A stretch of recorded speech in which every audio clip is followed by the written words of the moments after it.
Welcome to my channel. I focus on tabletop role-playing games, video games, and science fiction.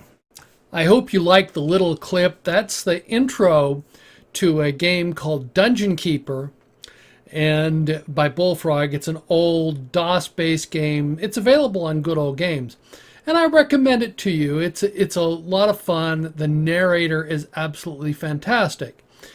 Now, the reason I decided to show that little clip of just the intro is it shows alerts in a dungeon. So your characters come in, they burst through the first door, and they slaughter the characters in there. But suddenly off in the distance they hear some alarm going off, and then now the alert level is much higher on the dungeon, and they have to worry about what's going on.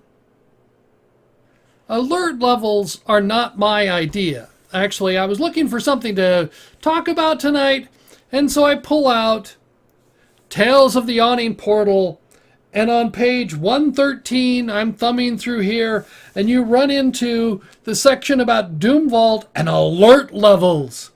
So, Doomvault is an active complex. As effects of the character's assault grow more widespread or easily detected, the alert level of the dungeon's inhabitants rise. I'll leave that to you to read through what's happening in Doomvault. Alerts in dungeons go way back. I remember hearing about some interesting alerts, and I've put some in my dungeons. We'll talk about both of these situations.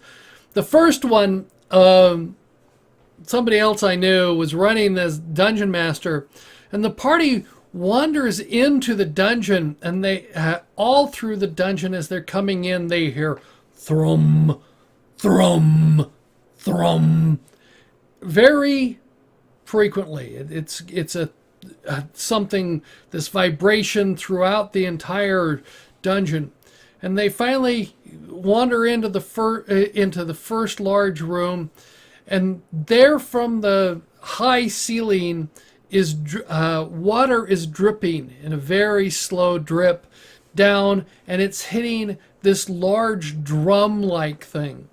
This large barrel with drum, and what it does is every time it hits, it reverberates through the entire dungeon. Thrum, thrum. So what does the party come up and do? Why, of course, they lift up the drum, and they look at it, and they cause the drum to either quit drumming, or they change the pitch or something by coming up and touching it and various things like that, which sends an alert throughout the entire dungeon because they've got a heartbeat and they've affected the heartbeat of the dungeon.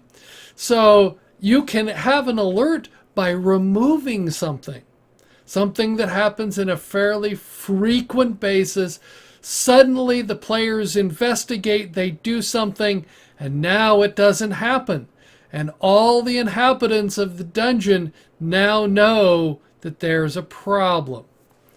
Now, in my Hellwell, which I have a series of videos on that I've done about Hellwell, there was an interesting trap. Now, it was inspired by Indiana Jones, where you have the big boulder rolling down and you have to run after it. Well, I basically created that trap. Well, what happens is when you set the trap off, the boulder starts running after you. Now, players will jump off to the sides or various ways.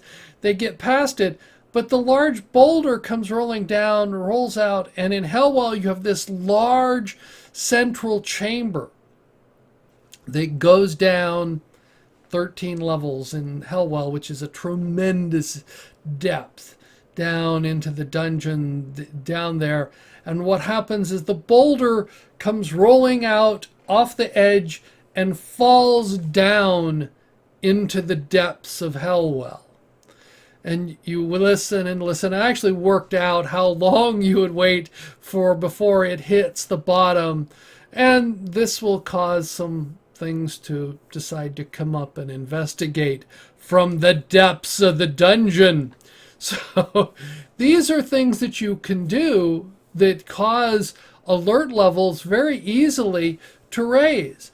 And, so your characters are no longer sneaking into the dungeon and not expecting things. You now have not your wandering monsters are looking for the party. They know that there's somebody here.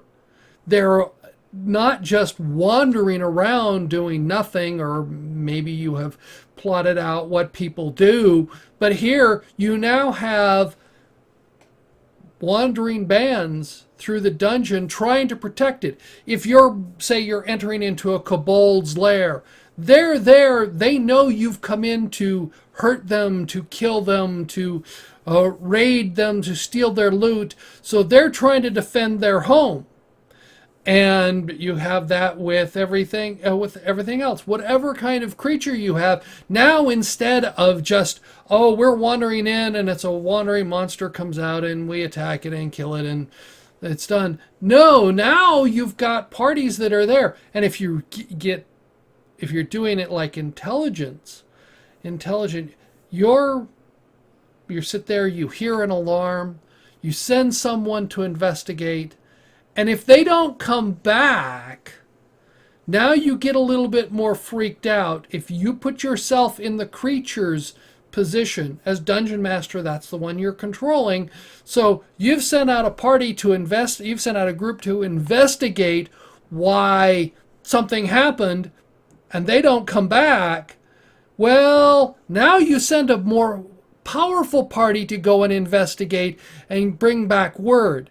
And often at this point in time, you'll have them with some sort of runner to try and come back and get the information back to you, so that you now know, we've got a party of, 6 powerful adventurers coming this way. We have to defend our homes and our children, and because we know that they'll come in and slaughter all this stuff, and we have to protect our possessions. And put yourself into the creatures. They're trying to defend their hearth and home, as the saying goes. And so they will fight to the death because they think that, you're the evil ones coming in to destroy them.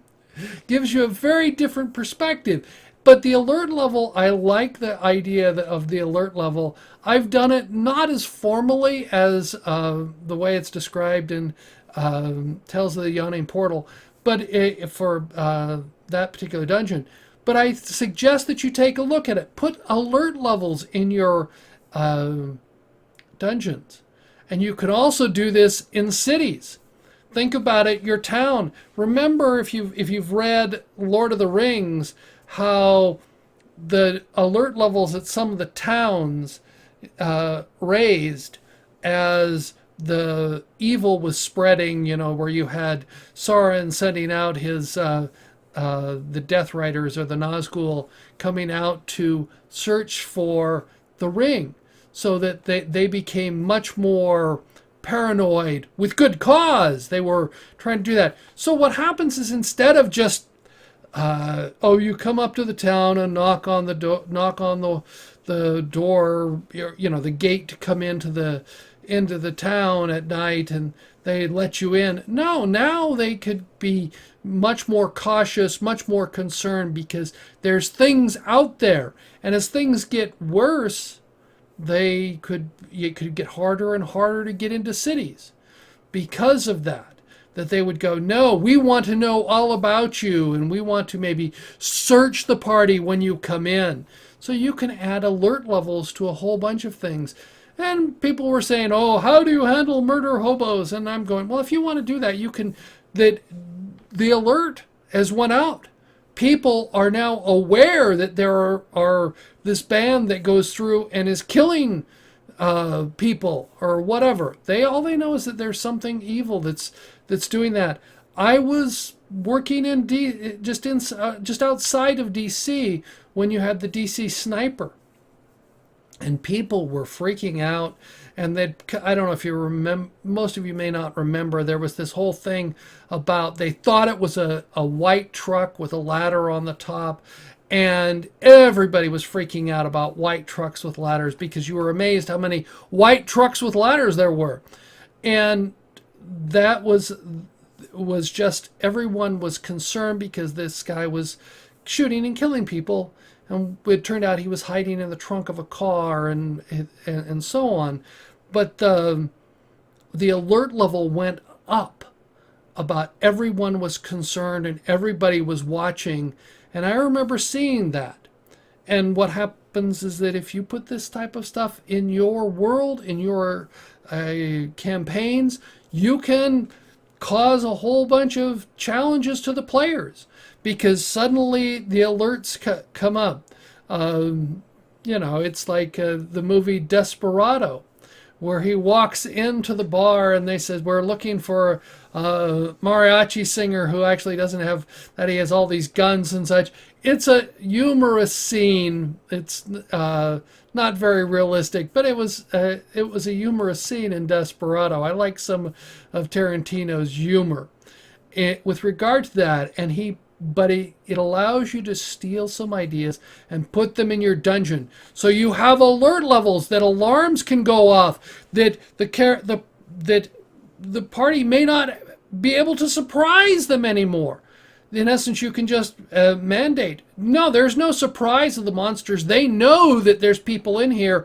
They may not be on the up and up. They may be sleepy or tired or whatever, because they've been working, and people do tend to drift off after a period of time and don't keep the attention. But if you've had somebody killed, talk to some veterans about how they sleep, how they handle, and how quickly they can wake up, things like that. So it's an interesting approach to adding alert levels to your dungeon to make them more interesting, to make them more challenging, because now your dungeon isn't just, oh, we walk in and there's some monsters and we roll for initiative and, oh, we rolled and we surprise them. No, now the monsters are waiting for you. They're listening to see if they hear you come up to the door. So when you open the door, they immediately attack. So you can do that, which causes a vastly different impact in the way the dungeon plays. And alert levels are one way to achieve it. I'd like to hear, have you done anything like this? Have you played some of the dungeons that are in Tales of the Yawning Portal, particularly the one that has the alert levels? And I'd like to hear about those. What have you done as a player character? What's your opinion of that? As a dungeon master or game master, have you done that in your adventures, and what has the impact been? Thank you for watching my video. I look forward to learning what you think about this video. Let me know in the comments below. If you like the video, press the thumbs up button. You can subscribe by clicking the link in the lower left. If you are interested, there are links to more content.